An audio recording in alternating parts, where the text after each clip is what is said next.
Hello, everybody, and welcome to a new episode of League One on the Rocks. My name is Rich. You can find me on Twitter at Rich. I'm Rich, but I'm not. And that is Brian. You can find him on Twitter at Mediocre Ace. We are back. It's been almost 2 weeks now since we had our episode, but we are back, and man, do we have an awesome episode ahead of us tonight. Brian, how you doing, man?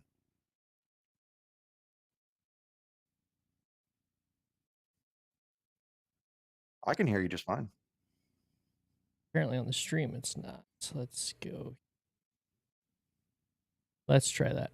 Okay, now I'm showing up. Um, I'm not bad. Watched Union Omaha get a nice win in the Open Cup last night. Um, so if my voice sounds raspy, it's because it is. Um, but yeah, it was good. It was a good time. I saw pictures from last night, and looks like you were there with your brother and your wife. Yep, my brother and my wife both went. We went down a little bit early and decided to hang out and drink a few beers in the parking lot, and then went down to the match. So always a good time when Taylor decides to come out too. She doesn't come out That's to very awesome. many of them, and obviously when Colin comes out, it's a good time as well. Yep. And when you say in the parking lot, is it the parking lot that's like a stone's throw away from the stadium? That Yeah, that there is you the go. that is the one we parked at. Yes, That's awesome. wanted to overlook the stadium the whole time, so it's cool. That's where it's at. Nice. Well, what are you drinking tonight? I am recovering from yesterday, so it is strictly water for me today. Got a big few weeks of soccer coming up, so there's going to be a quite a bit of drinking going on. So I'm going to save it after the night after is always going to be a water only night. So There you unfortunately, go. that is the podcast night this time. So Well, I decided to go with, I'd never heard of this brewery before, but I went with Highland Brewing out of Asheville, North Carolina. man, is that a One Knox kit that they have sitting on the can there or Exactly. what? That's what I was thinking too. Is this the Sunset Kit on a can? That's what it looks like to me. But yeah, they're out of Asheville, North Carolina, and there's says our flagship is exceptionally balanced, malty sweetness, delicately hopped. So this is their original craft beer. Outside of that, I have no other descriptions. So let's tear into it and give it a try. There we go.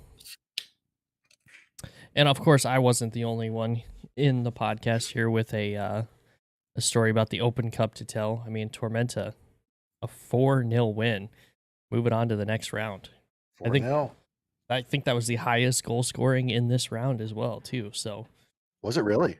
I do believe I saw that earlier today. That's cool. Nice. Love to hear that. Always nice. I'm not going to lie. This is actually really good. When they say that it's multi sweetness, delicately hopped, they mean it because that's Perfect smooth. I like descriptor. that. Yeah. All right. Yeah. Ooh, I'm gonna enjoy drinking that tonight. All right. All right. Well, I mean, we have a ton of stuff to go through tonight.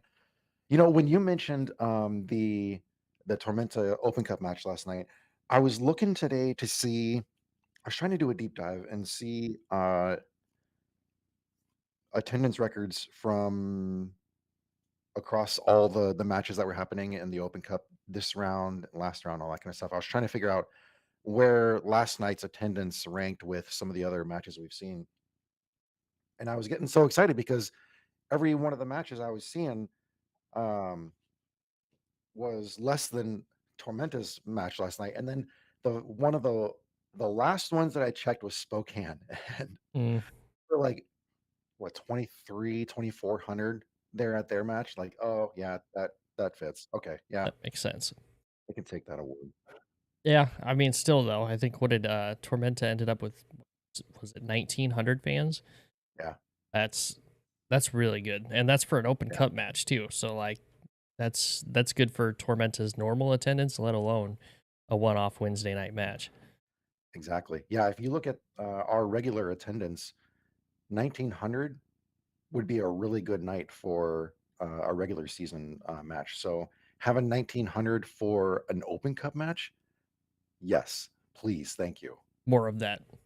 That was awesome. Yeah, it was really, really fun too. And we had a bouncy house, like a bouncy castle on the other Oh, on the over other side of the pitch. oh And man. when we shut off the speakers, we closed the gates and all that kind of stuff. You better bet your ass I went in there. Got to. I mean, it's sitting out there. It's too tempting. Yeah. So myself, a couple people from my department, and then a couple people from the sales department, we were all in there and we threw a soccer ball in there and we were doing like, because there was even a basketball hoop in there. Nice. And so we were doing like alley oops, like slam dunking on it. Heck yeah, dude. I love it. You were It never was too awesome. old for bouncy houses.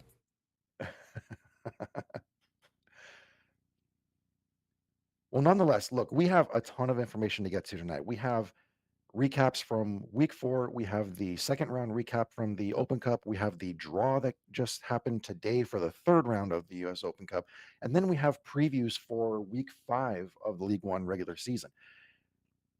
This isn't even including any potential USL League One news that we would have thrown in here, deep dives that we would have thrown in here.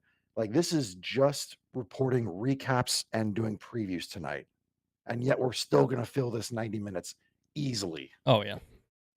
I think keeping it at 90 minutes is going to be rather difficult, but we will try to achieve that this week, even though the last time we did, we failed miserably and went over by like 25 minutes or something. Hey, we just have a lot of fun. We do. All right, so going back to week 4, we had 4. No, we had 3. Oh, no, we did have 4. 4 total. Yeah, we would have had 5. Mm. Is it too early to get into that? I mean, yeah. Those that don't know, Chattanooga yet again is ruining USL League One by not having their stadium ready for anything. What was it in 20?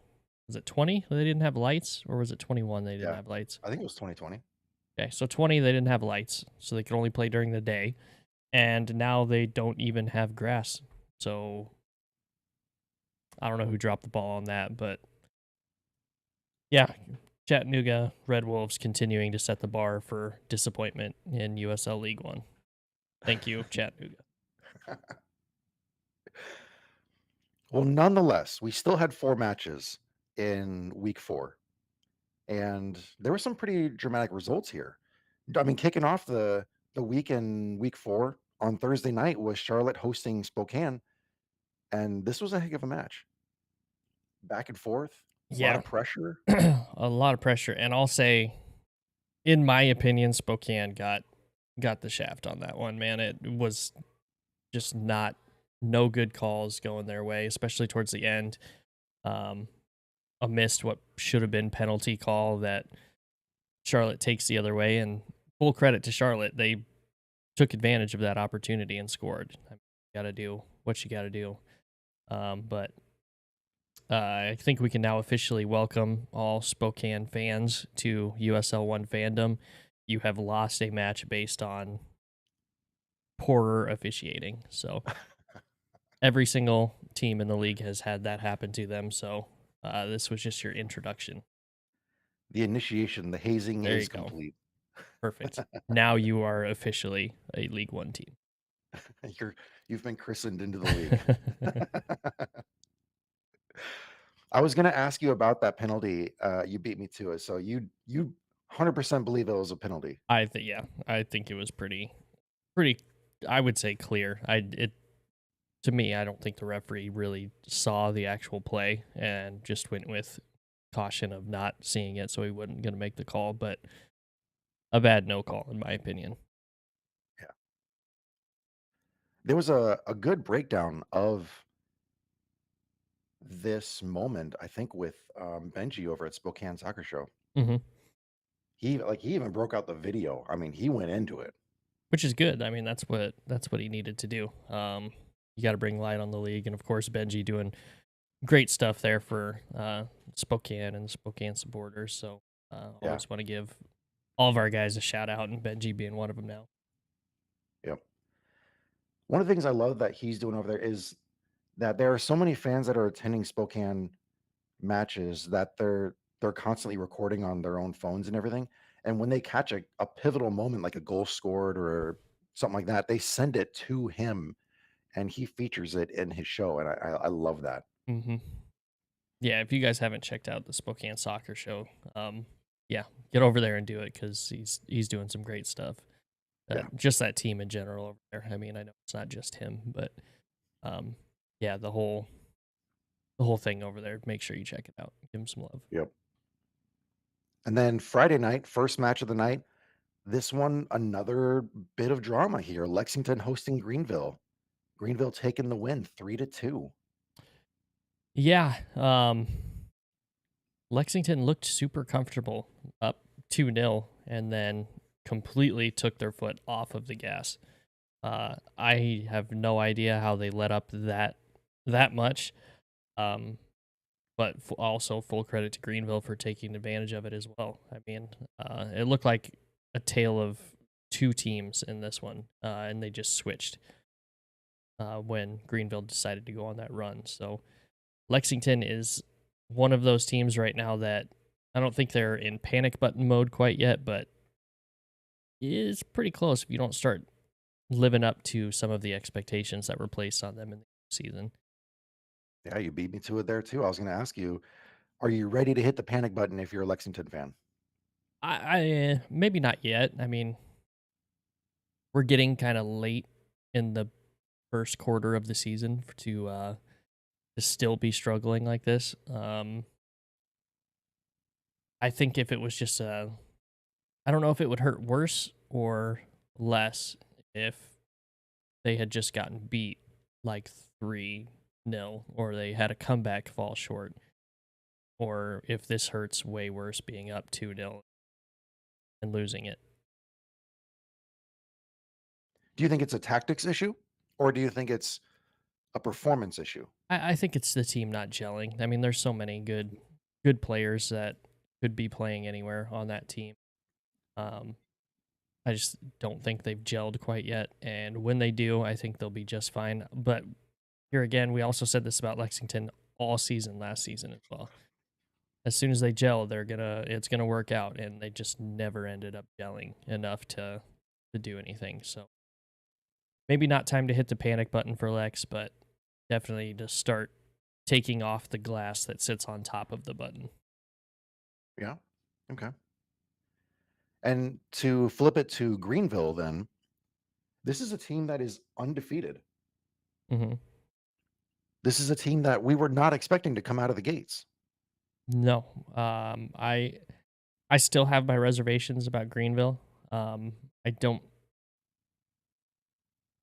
When you look at the teams that they've played, it hasn't been, let's say, the cream of the crop teams this beginning. They're catching them at really good times, and that's not taking anything away from Greenville. They're playing really well right now, but I just wonder how long that's actually going to last. Because I think if you catch a team like Lexington later in the season and you're down 2-0, they are not going to let you come back and score three. But that's So just, yeah. to your point, they beat Spokane at home 3-1, had a bye week, and then they drew with Madison at home. And Madison is a quality side. So Hmm. having a result against a quality side like Madison, that's a good result. Hmm. And then they went on the road in week 4 to defeat Lexington. Yeah. So, I mean, it's still so early in the season. We really don't know a ton about all the teams, and it doesn't help when a couple of the teams have only played one match. But I thought it was going to be a lot easier at this point to figure out who's good and who's not, but we don't have enough data at this point. So, um, but I think it's safe to say Greenville's a solid side this season, and this run, although is kind of shocking, I guess nobody should be that shocked because it is Greenville. I mean, they're one of the pillars of the league when it comes to performance. So, Exactly. And by having Rick Wright come in, he knows the system. He can install it just as easily and the players are already familiar with it. They can adjust easily. When you look at the table and you see the other clubs that are undefeated, we have Mhm. 4 undefeated teams in the league at the moment. Knoxville, first place, Greenville, second place, Madison, fourth, and Union Omaha in seventh because they, like you alluded to, they've only played in 1 match. This was not the group that you and I would have come together to say would be undefeated at this moment in the season. At the same time, like you also said, this is week 4 of the season, so there aren't a whole lot of data points to look at, but the results that these teams are getting this early in the season, congrats to them. That's Mhm. awesome. Oh yeah. To come out of the gates that hot. Yeah, it's definitely not easy in this league, so yeah, full credit has to go to those teams. Yeah. Man, it's cool what's happening. So, one of the things that I'm keen well, actually, we can hit on that later because we're gonna be previewing tonight. So, let's dive into the second match that was happening Friday night. This is Fuego hosting Madison. I was not expecting this result. No. I was expecting it to be closer, Mhm. especially closer on the score line. Yes, I agree with you on that. This was not a great showing at all from Fuego, and all 3 of these goals for Madison came in the first half. Um, I know weather played a factor in it. Some weather you're probably not used to being in Central Valley, but you got to make the best of it. And you knew going in, Forward Madison was one of those teams you were going to want to measure yourself up against. And unfortunately for the Fuego, they did not measure up to Forward Madison. Granted, a lot of injuries on Central Valley right now as well, which is odd this early in the season. But we did talk about that when we initially saw them play against Union Omaha, and their high press. How long are they going to be able to sustain that? That was a big talking point for us for, I don't know, with us probably about 25 minutes. So yeah, maybe that is one of the issues that they're running into already. Yeah, because just like you mentioned, we were talking about how this is a different Fuego side. The intensity, the hunger, the pressure that they're applying all over the field. There's I mean, they are I said they're hungry. It's that insistence, that drive to continue flying around the field to apply pressure, to force turnovers, to affect the match in every single stage. Since they defeated Tormenta in week 1, they've gone on to score 1 goal in their next 2 matches of the regular season. Hmm. They just got knocked out of the Open Cup By a burrito by place. what's that? By a burrito place. Yes, by the burrito place. Farolito. Yep. We talked about the concern that you're having with Lexington. Are you having similar concerns with Fuego? Um, Similar in that I did not expect them to play the way that they're playing, but the results don't necessarily shock me. I didn't have Fuego very high on my preseason rankings. I wasn't buying into Coach Jones being the come in and fix everything kind of guy. I think I didn't have him finishing last, but I think I had him finishing second to last. So Yeah. it's more of the same. But I am a little bit shocked by just how they're happening to lose some of the matches. I mean, the Union Omaha match, there was a lot of times where they looked like the better aggressive side, and then you didn't see that same side against Forward Madison. You saw you saw the Fuego from last season. So uh, it's really hard to tell which team you're going to get with them, and I think that's going to come with time once they figure out Coach Jones's system and everything like that. They might kind of grow into themselves a little bit, but not honestly not that shocked to see Fuego where they're at. Not shocked. Okay. For me, I think Fuego is a good team, especially what I saw in week one when they came here to play us. Hmm. They looked good that night. And then seeing that the way that they kept it close with Union Omaha for longer than I was expecting. Hmm. And then to just, I mean, you're going to have those weeks where you lay an egg. Sure. It's bound to happen. And they happen to do that against Madison. Madison, as we've already said, is a good squad. Hmm. Plenty of veteran experience there. These guys know and have performed on high levels, stages, big moments. So to have that kind of a loss to Madison, all right, fine, you can shake that off. Move on to the next one. Having the loss to El Farolito, I mean, El Farolito's kind of becoming that darling of the U.S. Open Cup Hmm. in this edition. Yep. So to be one of those victims kind of sucks. So I feel like we're running into one of those circumstances where there's just a few things, unfortunate things happening at the all in a row, and it's causing us to put them under the microscope and really focus on them unnecessarily. You and I agree that they are not going to get last place. Hmm. I still think that Fuego is going to bounce back. I think they're going to be okay. This is still a team that if I'm seeing them face my club, I'm going to get nervous because they're going to keep it close. And if you give them that chance, if you give them that breath of fresh air, they're gonna take advantage of that. That's the kind of scary team that they can be. And that's the kind of scary team that you wouldn't want your team to face because ideally you do want your team to put them away early and just coast the rest of the match. But just like last season, Fuego is going to keep it close. Yeah, it seemed to be their MO last season, and then I mean, at this last match, notwithstanding, they tend to do that. So it'll be interesting to see. It's definitely something to keep an eye on as we move through this season. Yeah. And then their injured players start to come back. That'll play a huge difference too. So they're not playing with a full deck right now, anyway.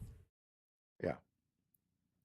Well, then we get into Saturday night when One Knox hosted us, Tormenta, and they came away with a 1-0 draw or 1-0 draw. Oh my gosh, You a would like 1-0 that. victory. I would like that. Yeah. What were your thoughts on this one? So I'll let you go first on this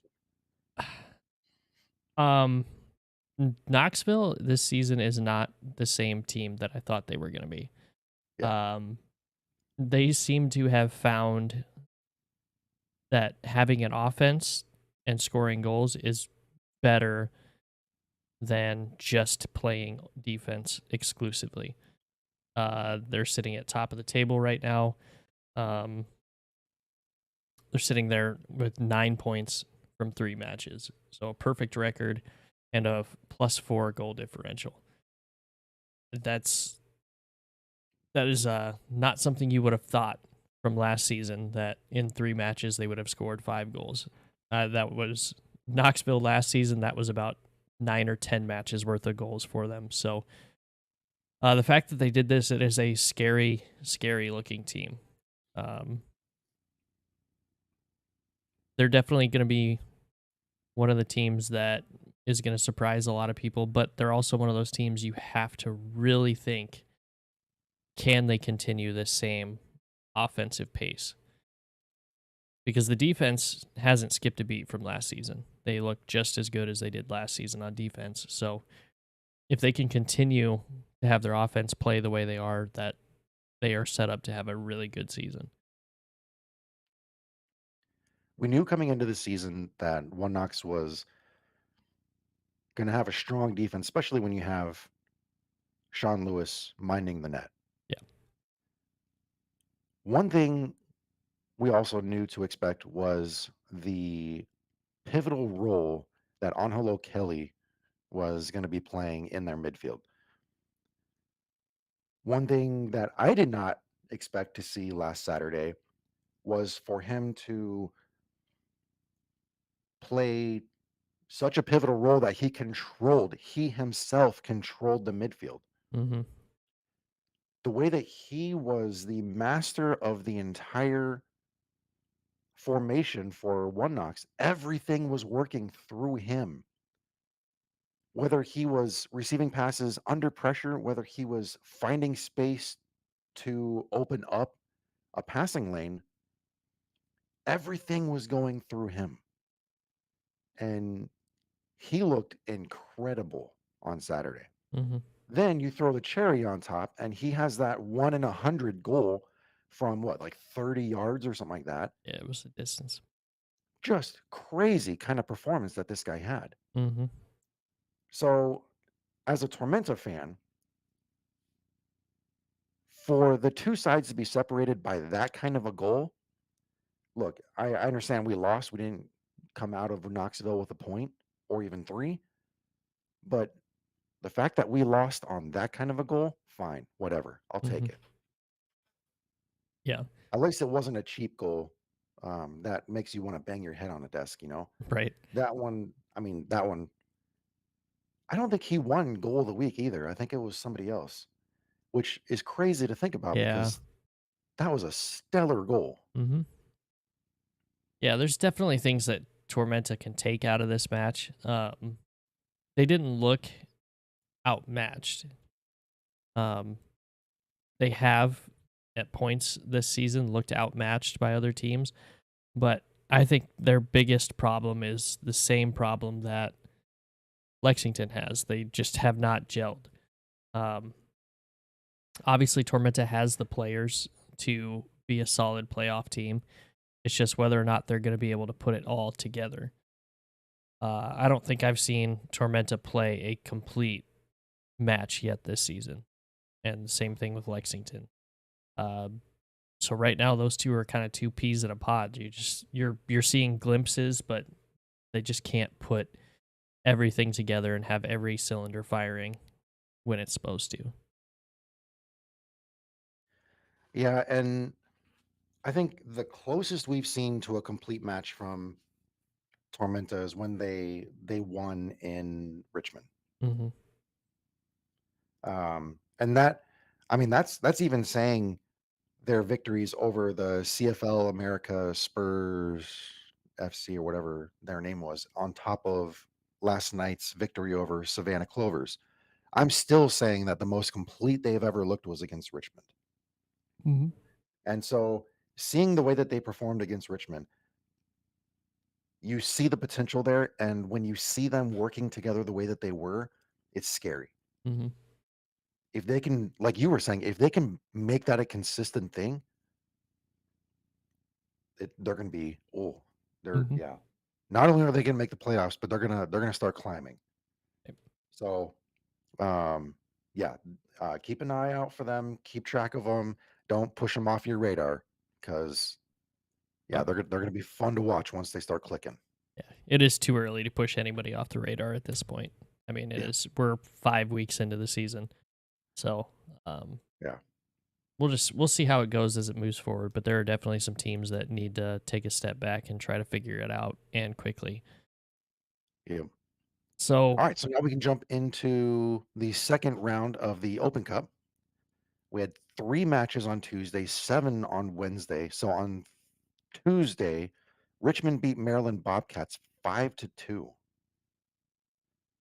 And then Charlotte defeated South Carolina United 4-3 on penalties after extra time. So it was 0-0 at the end of regulation. Went to extra time, scoreless still. Went to penalties. Charlotte wins 4-3. that was a super exciting one to watch. Yeah. I was having a lot of fun watching that one. I thought for sure that South Carolina Heat were gonna end up taking it from Charlotte, but good on Charlotte. I mean, two clutch saves from Austin Pack. So And then Tuesday night finished with the Fuego loss to El Farolito. They lost 1-2. Hmm. Yeah, and we do have some chats in the live chat. Allison talking clarification. Burrito, not Burrito, who contributes to taking teams out of the Open Cup in his own right. Very good one. Good to That's see you, good. I like Allison. that. And then Rico with Litters and Woozers coming up saying, "What's up, fellas? Woke up today feeling like the best team in Colorado." True statement. Yep.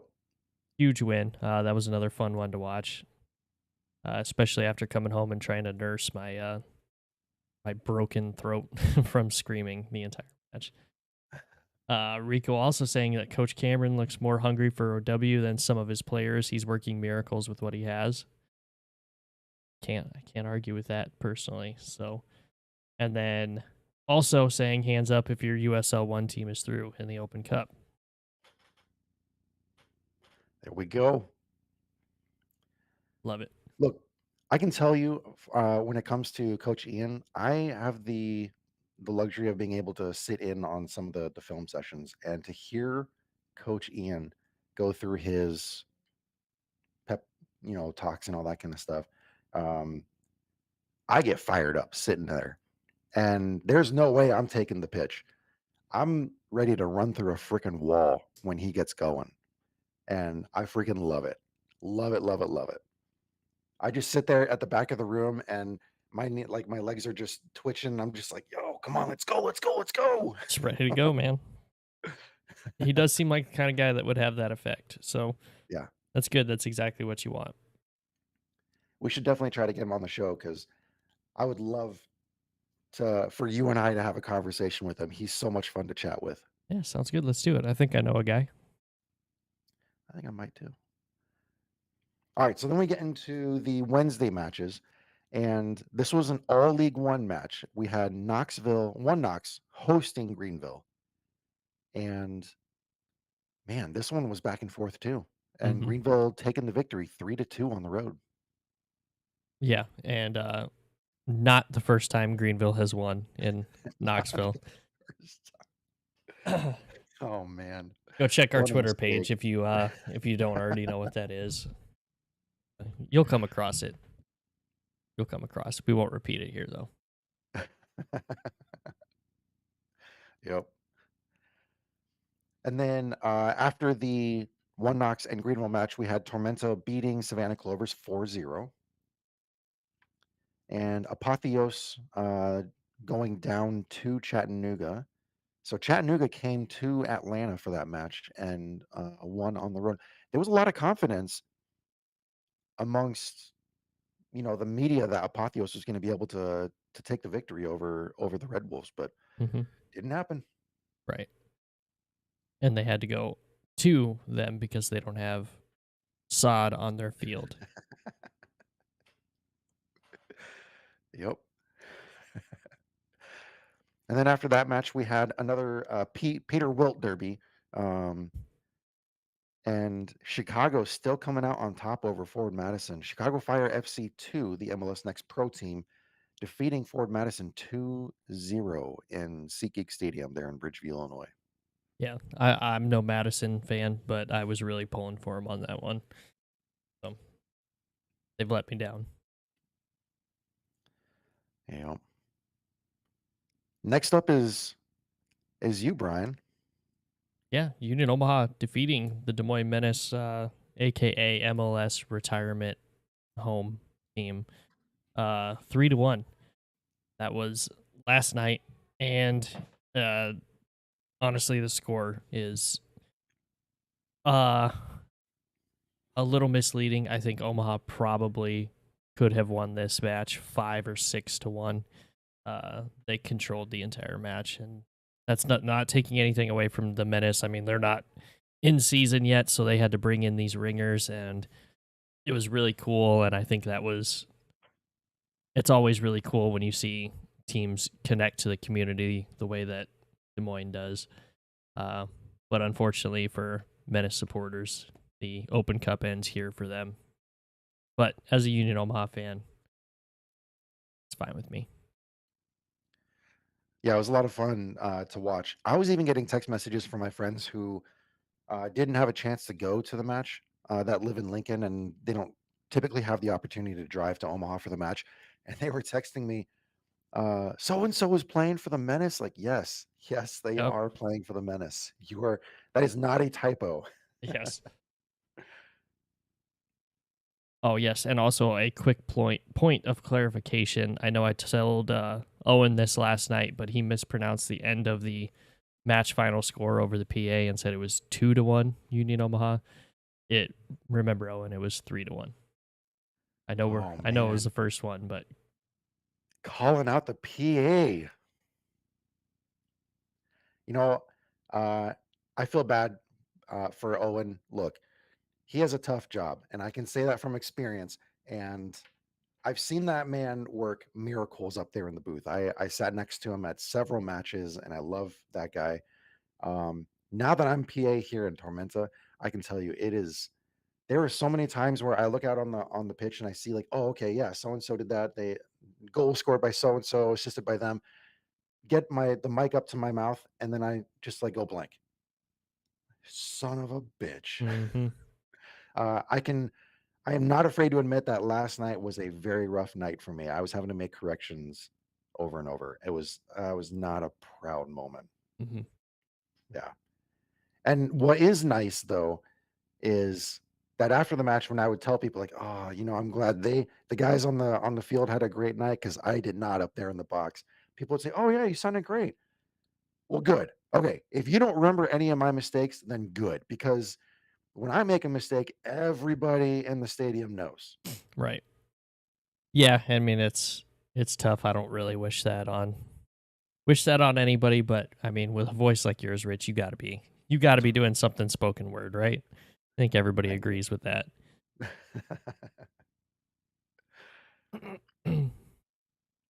And Allison also saying the amazing tifo from the match as well. Yes, Dion Yeah, Akoff shushing and then putting the MLS logo in the top. Big shout out to Parliament. That was a really really good tifo. that really was a good tifo. Yeah, great design, great execution. Yeah, Hmm. just great job. And then to get a picture of him in front of it at the end of the night, That's pretty nice. even better. Very nice. And it was also felt really good to scream Modelo at the top of my lungs. I'm looking at the count here 12 times, which now explains why my throat is so sore and raspy today and why I probably sound as bad as I do. Okay, and I saw a little bit of an interaction between you and somebody from Des Moines.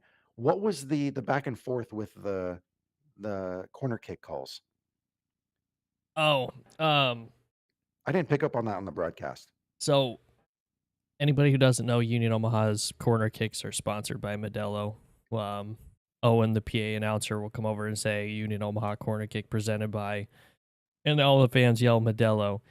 Um, Des Moines Menace fans, to their credit, caught that pretty quickly. I think it was after the second corner, and every time, as soon as we would scream Modelo, they would scream in turn Bush Light instead. Fair play. And that's pretty good. I couldn't even be mad about it. Yeah, that makes perfect sense. When Bush Light came out with the cans that had the corn pattern on the can, Oh yeah. those were flying off the shelves. Oh, they still do. They still do. Yeah, a little conspiracy theory for me though. Corn cans don't taste as good as regular cans do. Really? There is in my at least maybe it's in my own head canon that there's a different flavor or like tasting between the corn cans and the regular cans, but I'll have to get two of them and then taste test them back to back. But yeah, no, you gotta get regular cans. You can't get the corn can. Wow, I have never heard anyone say that. Like I said, maybe it's my own personal head canon, but to me anyway, it doesn't taste as good. Huh. Yeah, we gotta put that to the test. Yeah, look for that on the YouTube channel. I'll do a drink test in the parking lot from the next Union Omaha match. Yeah. You know what I forgot to now this just popped in my head. You know what I forgot to pack when I moved down here? The, uh, the spicy drink that we were gonna do, Oh, the hot shot. the hot shot. Yeah, I forgot to pack that with me. I need to order another case of it I so that we still got can mine right here. yeah, I need to order a case so that we can do that on here sometime. I'm a little upset that you remembered that. Okay.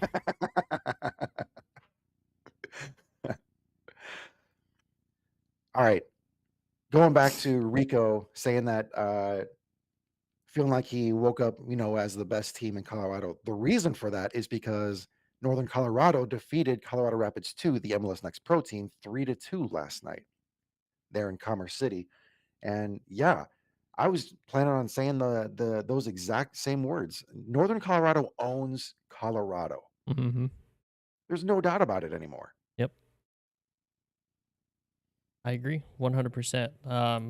The fact that they won it in late extra time as well is just so much better because you saw uh, the Rapids too tie it up fairly late as well, and it was Northern Colorado at the death finishing them off. So I uh, I had to stifle some screams of joy from watching that last night because it was already like 11 o'clock our time. Just so cool. I love last second goals, and especially when our USL one friends can get in on the action. It just makes it every better. Yep. Yeah. I think you and I both picked Northern Colorado last and the longest in the Open Cup, right? Hmm. Okay. So we're still on track there. We'll get into more of that here in just a couple minutes.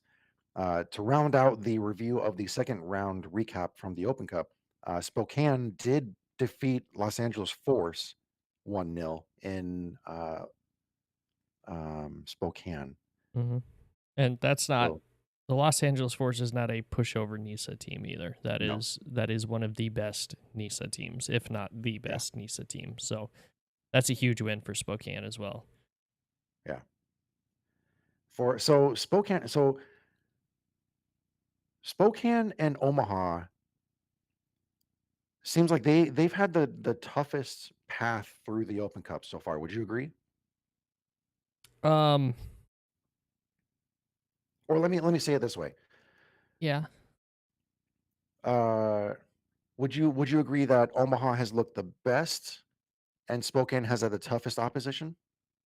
yes, I would say that. I Okay. would say Spokane probably played more difficult teams, but I think Union Omaha took care of business the way you thought that they would in those two matches.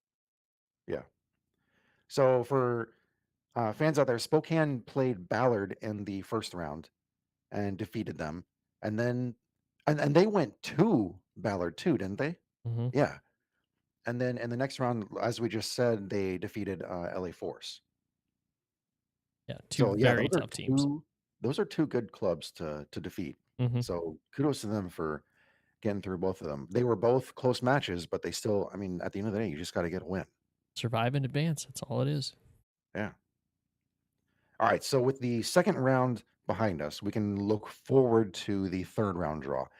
Now, the third round takes place Tuesday, April 16th and Wednesday, April 17th. And as we alluded to, we're still actively pursuing that $25,000 prize money that's up for grabs because we have not reached the last remaining club from the Division Three grouping. We started out with 32 clubs, dropped to 31 before the tournament started because Georgia Lions FC backed out prior to their round one match. All in all, MLS Next Pro had 11 clubs, NISA had 9, and then dropped down to 8 because of Georgia Lions FC. And USL League One entered 12 into the US Open Cup. Currently, from that group of 32, 31, we have 13 clubs that are still active in the tournament. MLS Next Pro has 3. They have Carolina Core FC, which is an independent club within MLS Next Pro, So they're okay. and they're okay. They're okay. Then we have Chicago Fire 2, and we have New York City FC too. From NISA, we have two clubs remaining. We have Irvine Zeta FC, and then we have Michigan Stars. And then from League One, we have Charlotte, Richmond, Tormenta, Chattanooga, Greenville, Northern Colorado, Union Omaha, and Spokane. So the odds are still in League One's favor for having that many clubs remaining. Mm-hmm. So hopefully that 25,000 is going to be coming to League One. Now it just matters as to who it's going to go to. Mm-hmm. But if you look at the $25,000 for even for the open division, that one hasn't even been determined yet because there's still Miami United FC, there's still El Farolito, there's still Lubbock Matadors. So not even the open division has been determined. That $25,000 for open division and division 3 is still hanging in the balance. Now, I will also say this. With the third round draw that just happened today, every single one of the USL League One clubs matched with a USL Championship club. Hmm. So there's the distinct possibility, hopefully it doesn't happen, but there's the distinct possibility that every single League One club could move on past this round, but there's also the distinct possibility that they won't. And if they don't, that $25,000 is going to be split across 13 clubs. If every single one of those Division 3 clubs does not make it through. Now, I did a little bit of math, and oh, I actually this math is wrong if I'm looking at it right because oh yeah, no, it's right. So if all 13 clubs get knocked out of the third round and the $25,000 gets split evenly, that's going to be $1,923.08 per club before taxes. Of course, before taxes. Yeah. So, I mean, the prize money is going to be appreciated, but let's just get through this round. How about that? I'd rather have the 25K. If Yeah. Yeah. But Let's go maybe for the that's just 25. me. So after today's third round draw finished, we had 3 League One clubs that are hosting. We have 5 that are on the road. And we can run through these really quick. On Tuesday, we have 2 League One clubs in action. We have Greenville traveling to Louisville City of USL Championship. All these are USL Championship clubs. We have Charlotte hosting Rhode Island FC, so Joe Brito. Mm-hmm. And then on Wednesday, we start seeing the rest of the League One clubs take action. We have Richmond hosting Loudoun United FC, which I feel like Richmond is always hosting either Loudoun or DC United. It just Mm-hmm. always happens that way with them. It's weird how that works. Yeah. And then Tormenta goes on the road to Miami FC. Northern Colorado goes on the road to FC Tulsa. Chattanooga goes on the road to Birmingham Legion. Union Omaha hosts El Paso Locomotive. Spokane goes on the road to Las Vegas Lights. Sneaky good match there. Sneaky good match. So, our first question from the Twitter, the social media poll here. This one comes from Crane Kicks Lex. You can find him on Twitter at Crane Kicks Lex. That's Tyler Crane. He does a lot of coverage for Lexington Sporting Club. Love that guy. Go support everything he's doing because he's doing some incredible stuff there in Lexington. For sure. He's got a good question here. Which USL League One team pulled the most exciting matchup for US Open Cup round 3? And he follows it with another question. Which do you think is a lock to move on? For That's a pair me, of good questions. very good questions. For me, the most exciting is Greenville traveling to Louisville City. Ooh. I mean, those are 2 premier teams in the divisions that they're in, facing off against each other. I know Greenville fans were not wanting that one, but to be the best, you got to beat the best, right? So, Yeah. that to me is the most exciting matchup. Yeah, because the other matchup they could have had was South Carolina United Heat, right? Correct. So you go from playing hopefully playing South Carolina United Heat, and then you get drawn with Louisville City, like, "Oh, son of a." Yeah, I honestly think anybody drawing Louisville City was like, oh, I. Yeah, And not to mention, you know what? Facing them at home is probably not that bad, but having to go to Louisville City, like, oh, God, those fans are rabid down there yeah. Yeah, that's one of the premier clubs in all of USL. for sure. Like, not just championship, not just I mean, that the whole USL umbrella, that's one of the premier clubs out there. Okay, so that's your pick, That's my Greenville pick. going to Louisville City? That's my pick for most exciting. Yep. Most exciting matchup.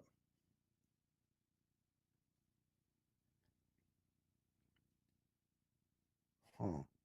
I love the fact that Richmond is hosting Loudoun United. I wanna say that one is most exciting for me just because of the history between the DC United umbrella and Richmond Kickers. Mm-hmm. Um, I am actually gonna go with Birmingham Legion hosting Chattanooga. Ooh, Yeah, interesting. I think because Birmingham Legion in and of itself is a fun club to watch play. Mm-hmm. Chattanooga is bringing a new style, a new aggression. They're playing at a different level than what we have been accustomed to the past couple few seasons. Mm-hmm. So seeing them go up against Birmingham Legion, that could be a pretty interesting match. So most exciting match for me on the field is going to be Chattanooga going to Birmingham. Mm-hmm. But I like just the that. aura and the history and everything, I'll throw that one to Richmond and Loudon. I like it. Yeah. Solid picks. Now, which one do you All right. think is a lock to move on? That's the question here now. That is the Okay. $1,000,000 question. The lock.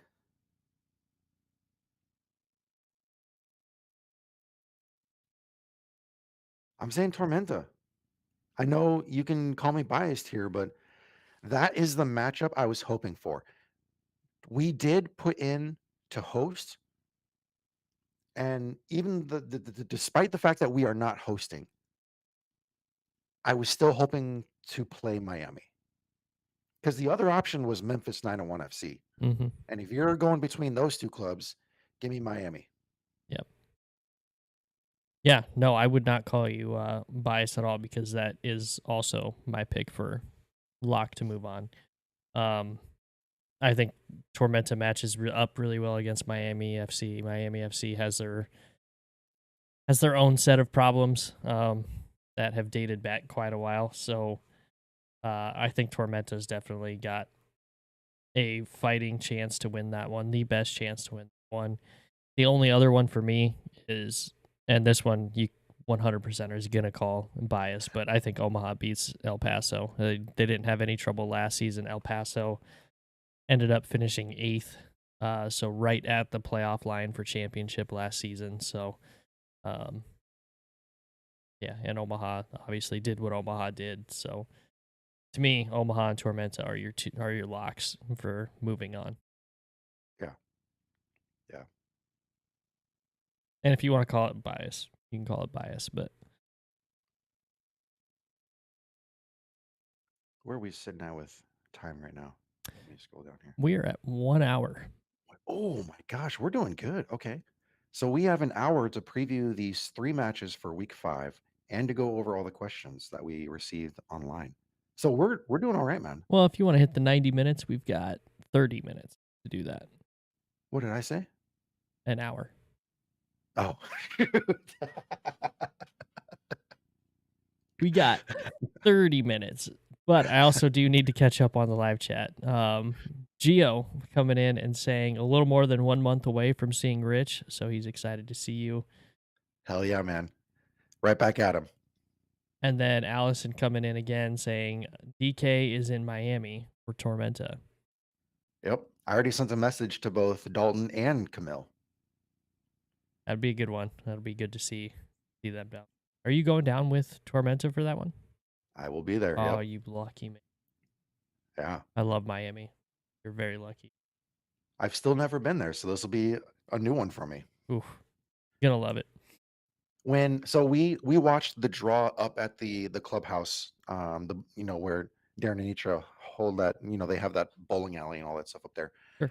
We watched the draw from the bar area they have up there, and then afterwards, myself and some of the salespeople came and operations came back to the offices to finish out the rest of the day, and somebody was I can't remember which room it was coming from.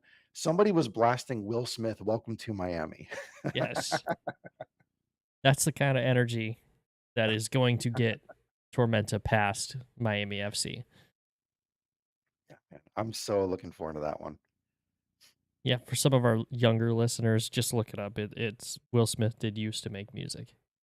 Oh my gosh, and that's that oh, I'm so glad you mentioned that because we had a couple interns here in the office, and they were doing a couple, projects, and when that music was playing, they all had their headphones in and all that kinda stuff, and I started laughing, and one of them turned to me and said, "What?" And I said, "Oh, they're playing the theme song for today," and they both looked at each other like, "I don't what? What is this?" I'm like, "You don't know this song?" Kids don't know the song. They don't. They don't know. They don't know about Will Smith, and it's a shame. It is a crying shame. Yep. Oh, man. Here's a random story. So, do you remember? I don't. I'm gonna tell a story, but it's one of those embarrassing ones. It's gonna come back to bite me in the ass. I know it is, but we're gonna do it. Um, you remember how in his music face he did that? He did the theme song for the Men in Black movie, Oh yeah. Uh huh. and there was a Yeah. dance sequence in there where they were actually dancing with an alien or something. And I was such a big fan of Men in Black, and, um, so I watched that music video, and I learned some of the dance moves from that music video, and there was a weekend where my soccer team traveled to Central Nebraska for a soccer tournament, and I was playing, left wing, not left back. I was playing left wing and happened to score. So my celebration was to run to the goal line and start doing the Will Smith Men in Black dance on the goal line. Oh, I love it. I absolutely love it. Hey, you're gonna be here in May, aren't you? Yeah. We're we're gonna have to come up with some incentive. Maybe it's subscribers to the YouTube channel, and then you got to we'll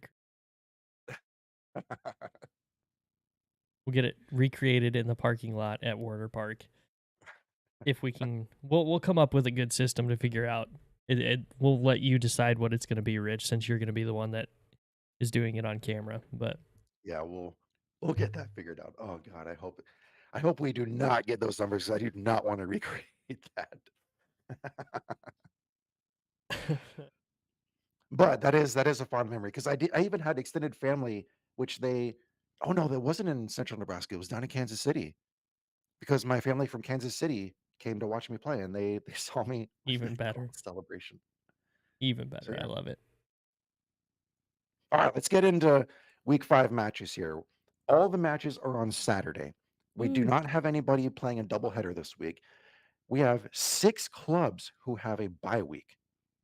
2 of them are because, once again, there's a running theme in the show. The Chattanooga Stadium is not fully upgraded for match play. So the Chattanooga hosting Charlotte match has been postponed to a later date. Outside of that, One Knox, Ford Madison, Union Omaha, and Spokane all have bye weeks this week.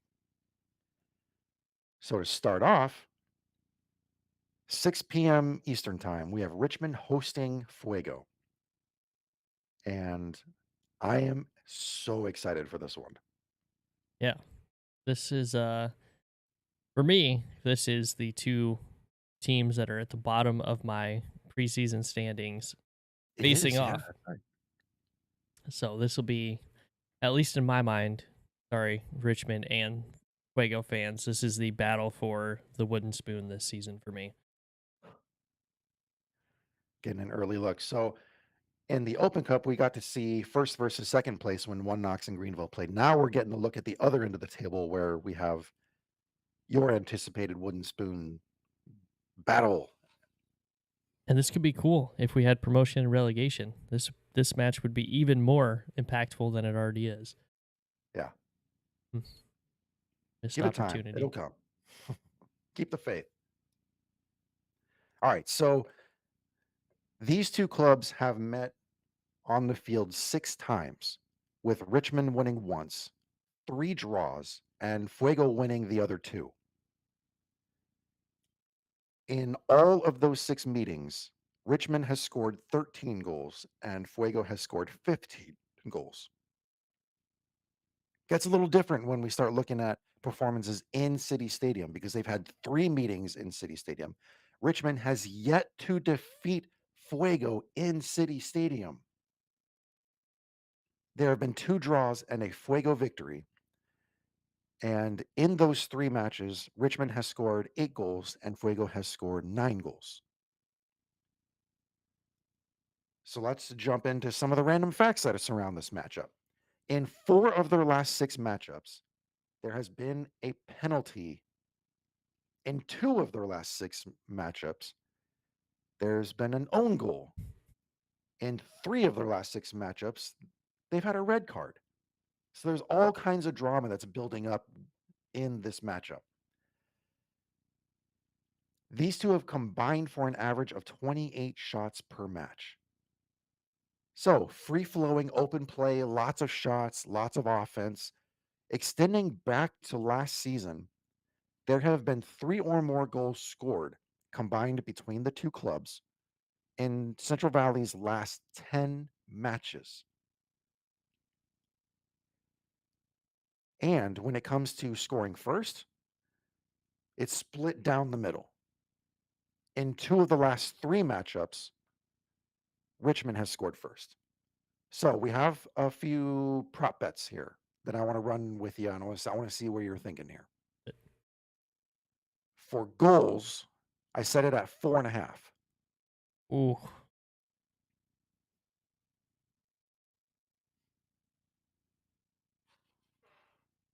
give me the under on that one. I'll take under. Taking the under. All right. For possession, I'm going to set the Richmond possession at 55% at the end of the match. Ooh, Fuego is gonna try to press quite a bit. Richmond is gonna have to try to pass around that. I have a feeling they'll be able to pass around it, but the passes aren't gonna be impactful passes. So I like the over. Richmond possession at 55. The over. Okay. You think a lot of it is going to be swinging Yep, along the it's back gonna be line? going back and forth and just trying Yeah. to probe and prod and that kind of thing. Okay. And then let's look at shots. Both two clubs combining for 22 shots. That's not shots on goal, that's shots. I'll take the under on that one. Under. Okay. I know the average of 28 shots per match, but I like the under in this one. Okay. I figured you were going to go under, so that's why I set the number a little lower. And then, oh yeah, here's a good one. Who scores first? I like Fuego. I like Fuego to score first. Okay. Yeah, I'm happy with it. All right. Well, we've gone through some background information. We've gone through some of the prop bets. Let's get into the predictions. Oh, Who you got? Richmond does not look very good. Um, that being said, Fuego doesn't look that good. But that being said, I know Fuego is injured. I know they might not have all their guys back for this one, but I have a little bit more faith in Fuego's attacking style and their very high aggressive press. So I like Fuego to win this one 2-1. I am gonna side with you on the team winning. I'm gonna go with Fuego 2-0. Ooh, So you said Fuego 2-1? 2-1 Fuego. 2-1.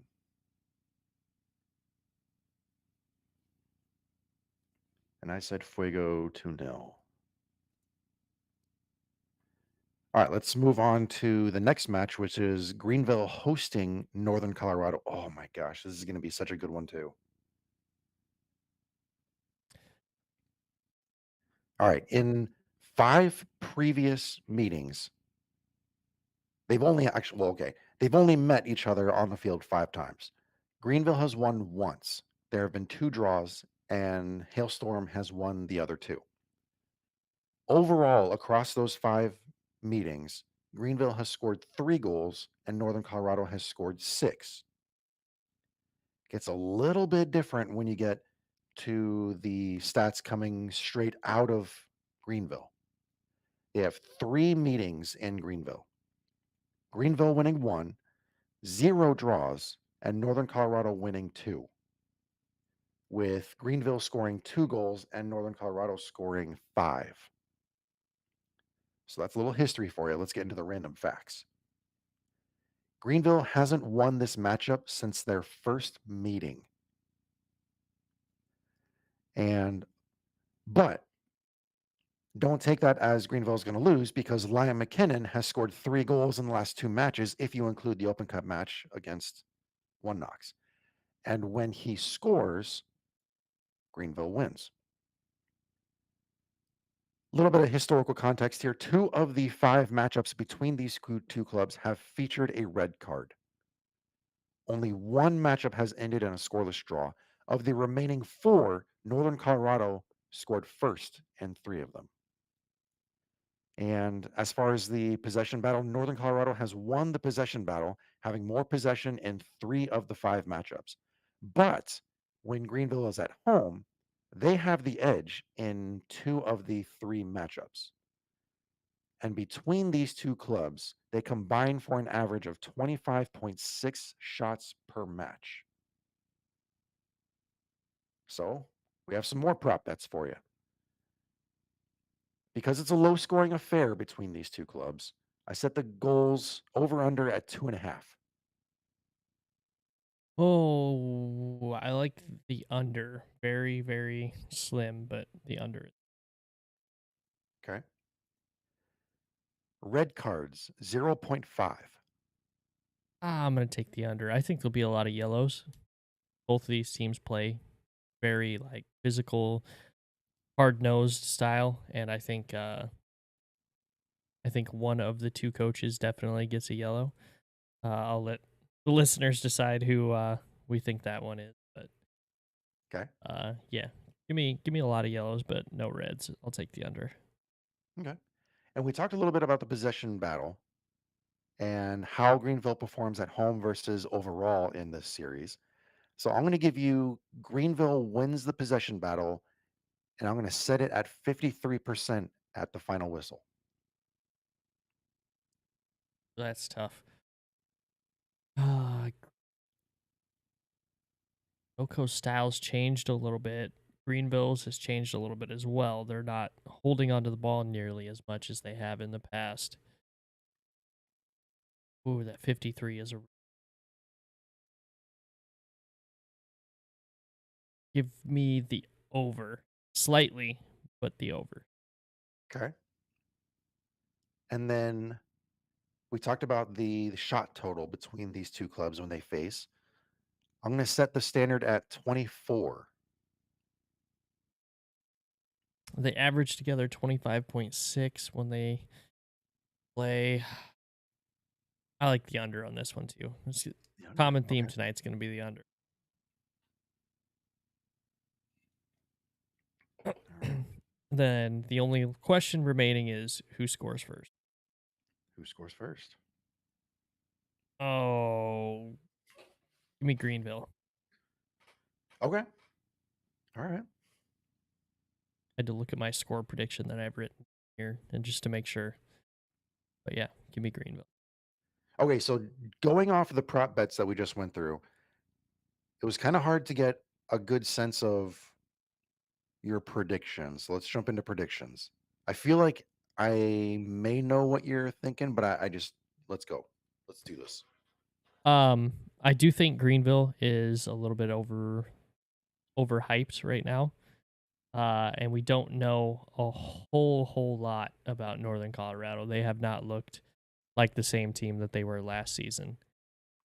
That being said, I do think Northern Colorado is going to be a good team, but I think Greenville right now is playing too well for Northern Colorado to beat them, even though Northern Colorado is playing well right now. So I like Greenville 2-0 in this 2-0. 2-0. Wow. And so we're going to talk about this, but the fact that you just said that Northern Colorado has not scored a goal this season. In league play. And you think it's going to go another week? I think it'll go another week. I think they Wow. I think that Open Okay. Cup match zapped up all the magic they had for goals this week. Okay. I am going to go. hmm,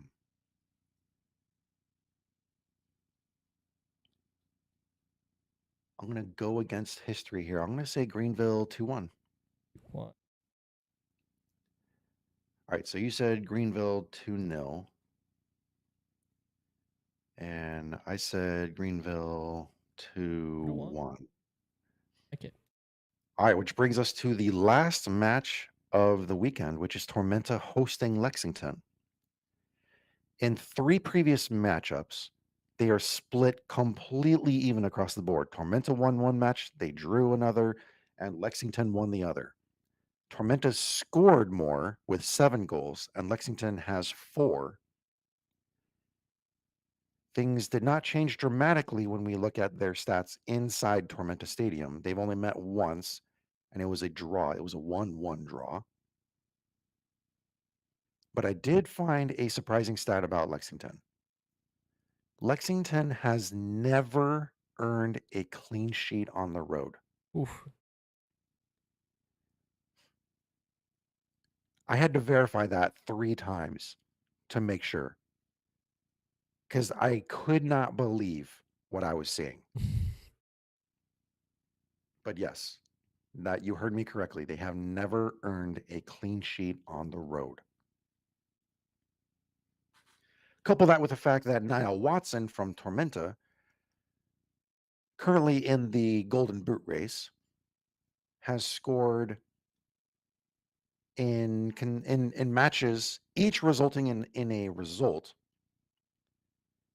He could be a pivotal role he could play a pivotal role in this match. Mhm.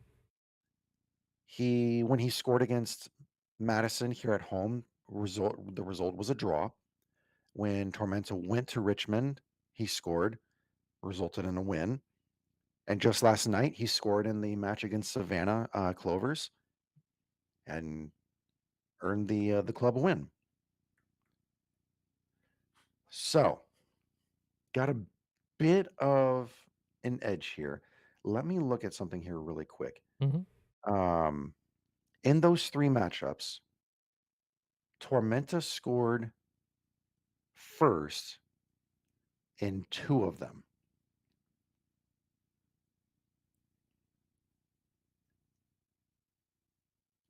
Who do you think scores first? Ooh. I think Lexington has too much firepower up front. I think Lexington. Okay. I think it's going to take Tormenta a little bit of time to get used to this new look Lexington. I'm not sure that Tormenta has the guys that are going to be able to cover the forwards for Lexington for the entire match. So yeah, I like Lexington to score first. Okay. In 2 of the 3 matchups between Tormenta and Lexington, there has been a penalty. So let me put the over under on a penalty on Saturday night at 0.5. An over. I like. I think there's going to be one penalty. Yeah. So, little context here. The reason why Brian's decision there was not a bad one, Tormenta had a few penalties called against them in preseason. Then there was one that was called against them in like the first 5 minutes or whatever against Fuego. So it's completely understandable why you would take the over on that one. There's Hopefully, there's a track record for Tormenta. They red cards and penalties seem to be Tormenta's thing. hopefully, if there's a penalty on Saturday, it stands to benefit Tormenta. How about that? I'll say that. I like it. All right, let me look through some more historical context here. Um,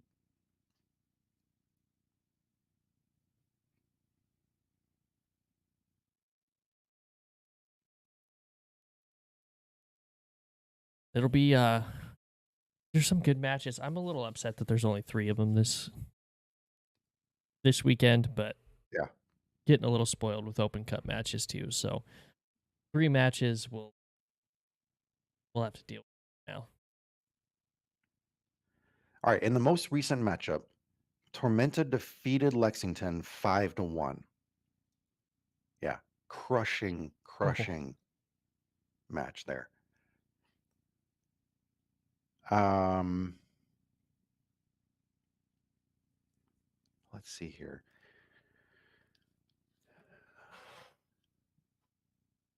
We have 6 goals there. All right, I'm going to set the over under on total goals at, I'll set it at 3.5. total goals 3.5. The last match 6 combined goals. Yeah, What about the match before? You have that info? I do have it. Let me get there real quick. Match before that, there were 2 goals. Match before that, there were 3 goals.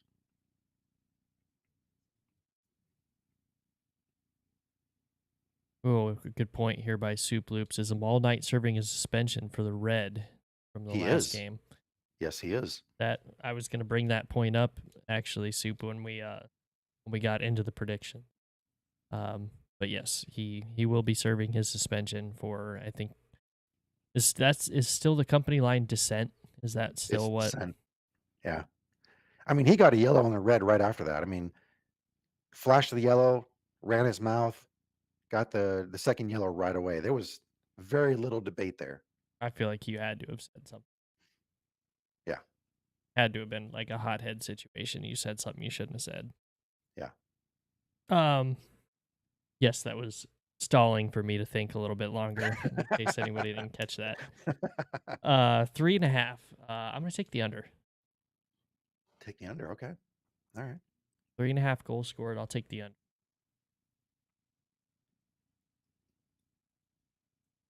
All right. So we went through a few prop bets. All right. What's your prediction?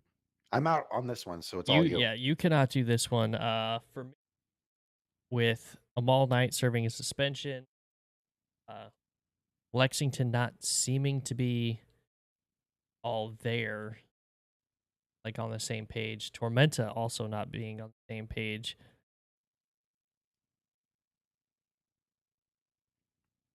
Tormenta is at home for this one.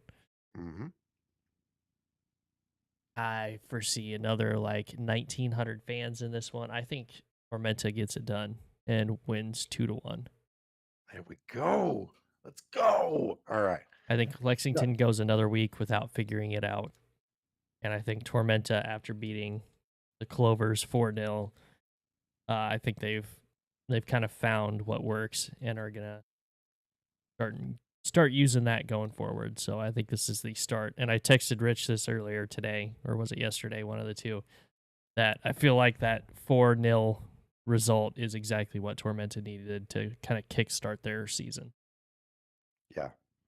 That match last night against the Clovers, they not only did they need to win, they needed to win in a dominant fashion. And when I say dominant fashion, it wasn't just about what you were seeing on the scoreboard. It had to be a performance that you were looking for on the field. and um, I think we got a really good result on the scoreboard. We saw some really good stuff happening there on the field, and I think it was a great environment from the fans. So all around, it was a great evening. Just that stupid PA guy. He's got to get his shit together. Yeah, you be All right, I like that prediction.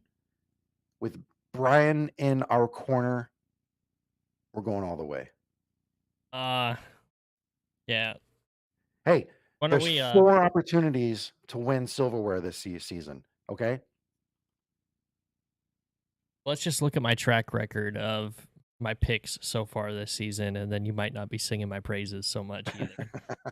Now, if the fans voted Tormenta, yeah, you probably got a better shot.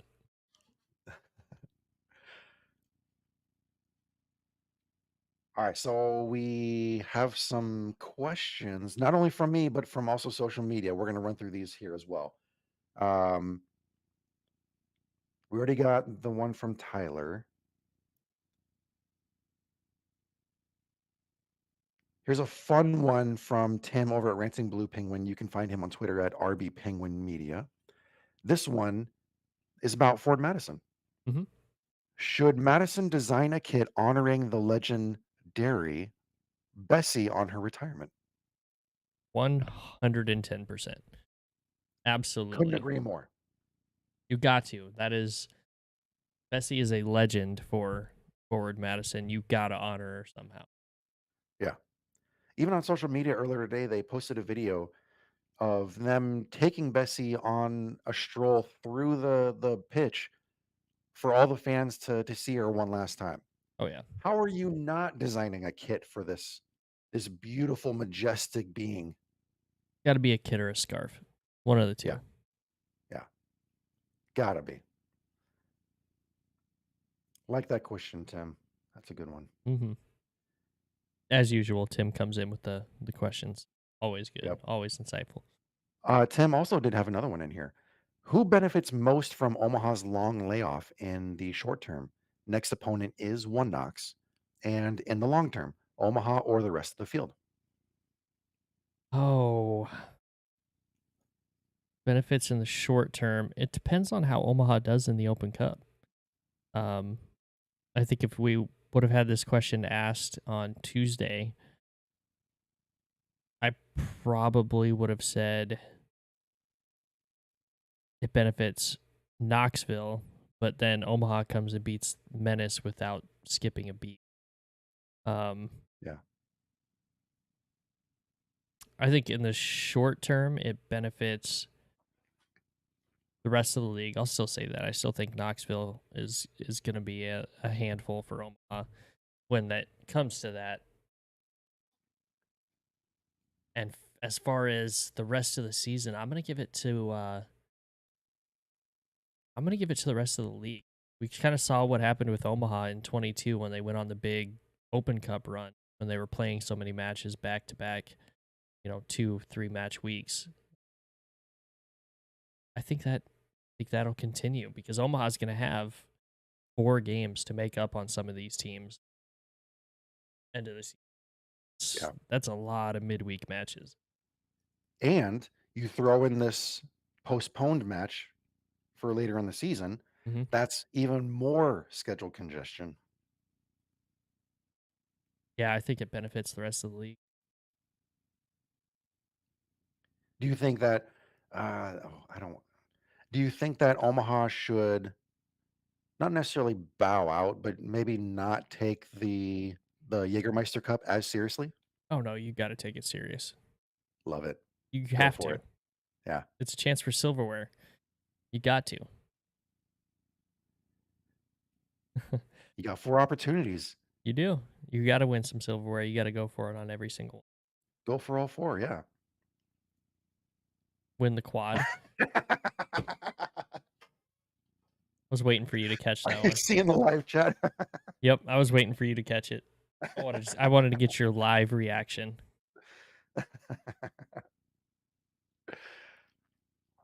So in the live chat, we got Benji from Spokane Soccer Show. Go follow them. Have a great time listening to him.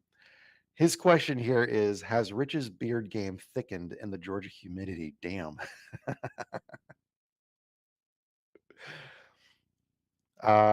It's I just took a brown marker and just kept coloring my face. There's nothing else to it. Tim with Ranting Blue Penguin says it's the peanut oil. And Peanut oil. Soup Loop's down there and tormented with you saying it's all pollen. It's all the pollen, excuse me. Love it. So a little aside here. Have you seen people have been going out and getting beard tattoos now to help No. fill in their beard? They'll come in and get like you can see mine doesn't I don't get the high cheekbone ones, right? They'll have guys go in and actually tattoo everything down here to make their beards look fuller. Oh my gosh. I had not heard of that. It does not look great when they initially get it done, I'll tell you that. I Does have it ever look good? I don't know. I've never seen a year after post from it because I think it's still fairly new. It's But a new fad.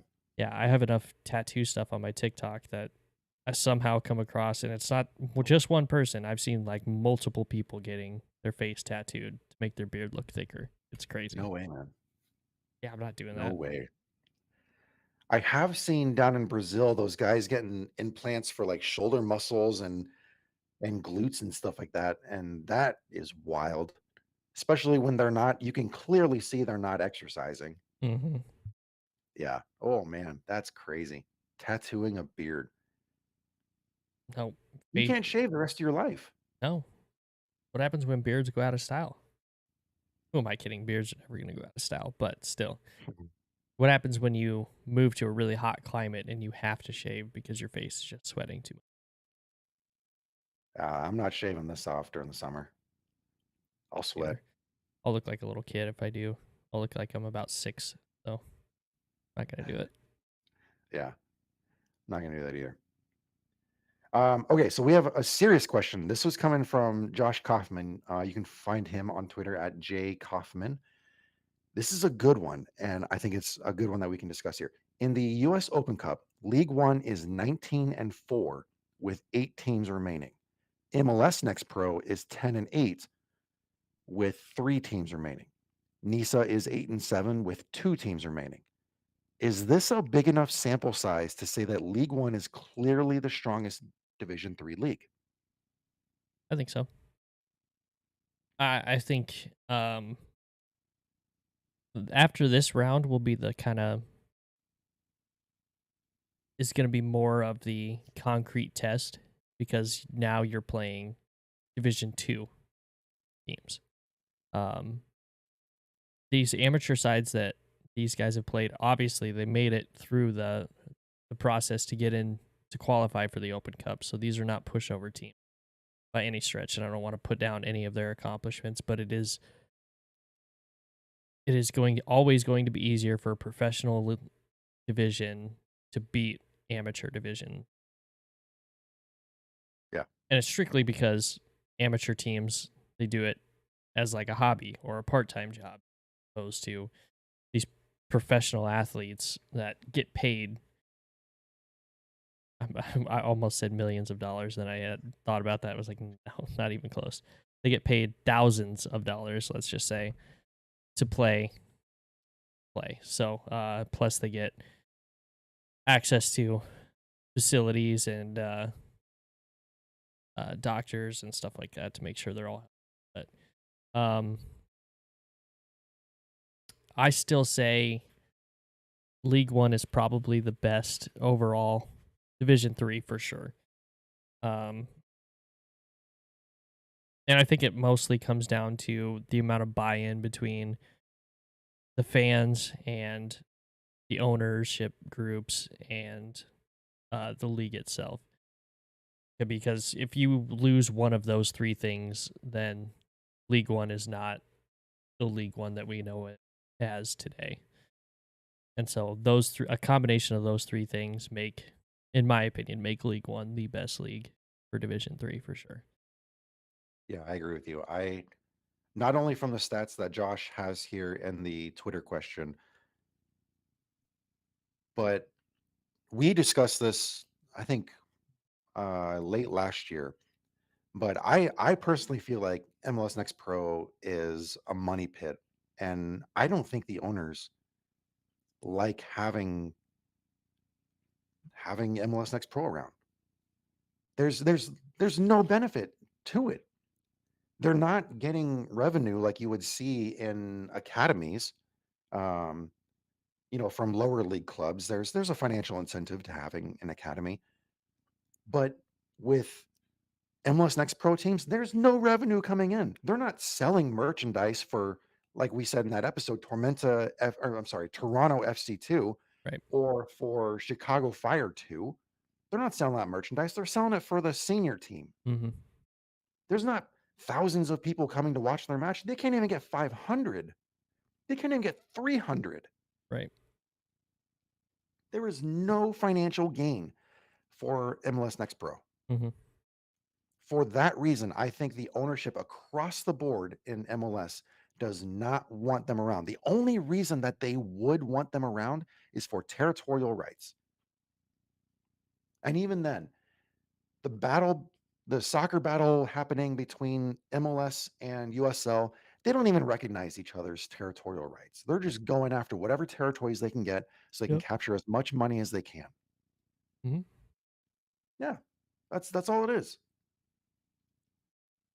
And And NISA, if you look at that, yeah. they have clubs that are folding, that are dropping out of tournaments, that they've they've delayed the start of their season. Like there's just so many things falling through the cracks over at NISA. You have to believe that League One is the best Division 3 league out there. Mm-hmm.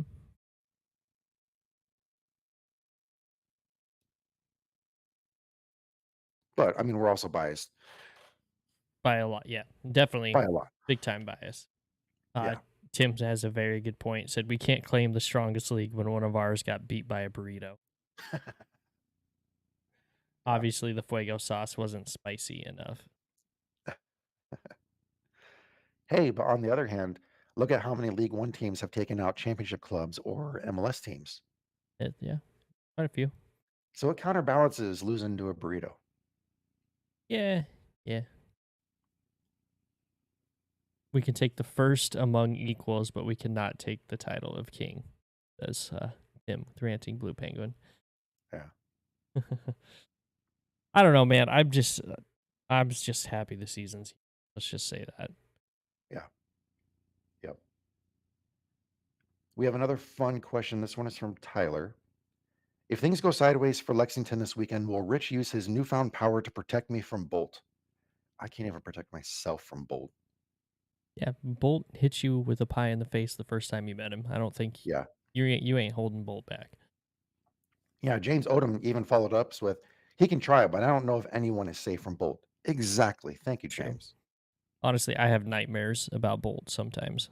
I'll wake up in a cold sweat. You could ask my wife. She'll be like, "What's wrong?" She's like, "Bolt." Bolt. It's crazy. He scares me. Bolt. All right. So I had a couple other questions in here. Do you want to run through those, or have we hit our time limit? You want to call it a night? We're running about 10 minutes over. Okay. Let's call it a night then. I can save those for another time then. Yeah, we got time for questions. We have Yeah. weeks as a season. Whoa. 32, isn't it? 31? 32 or 33. So yeah, we got quite a few weeks. We can always get some more. Yeah.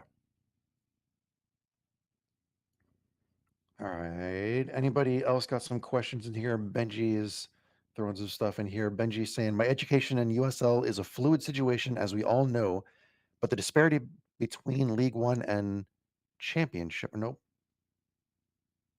Yeah, I think between championship. Championship seems fairly thin for a big pack of teams. Yes, and that's going to Mm, be more evident in the third round of the USL Open Cup. yeah. It'll definitely be eye-opening. Tim coming in saying, this is about the time someone comes up with a banger of an equalizer. Looking at you, Northern Colorado. Yeah. Yeah, letting one in. But then I mean, they ended up getting it back, so. Yeah. Can't beat them up too much. Yep. All right, everybody. If we don't have any more questions in here, oh, yep, Benji. Andre Lewis with the dagger at the death. Oh, such a good call. Such a good call, man. Yep. All right, everybody. If we don't have any more questions coming in, Brian and I are going to call it a night. Thank you for tuning in to another episode of League One on the Rocks. My name is Rich. You can find me on Twitter at I'm Rich, but I'm not. That is Brian. You can find him on Twitter at Mediocre Ace. Thanks for tuning in. We'll see you next week. All right, thanks, guys.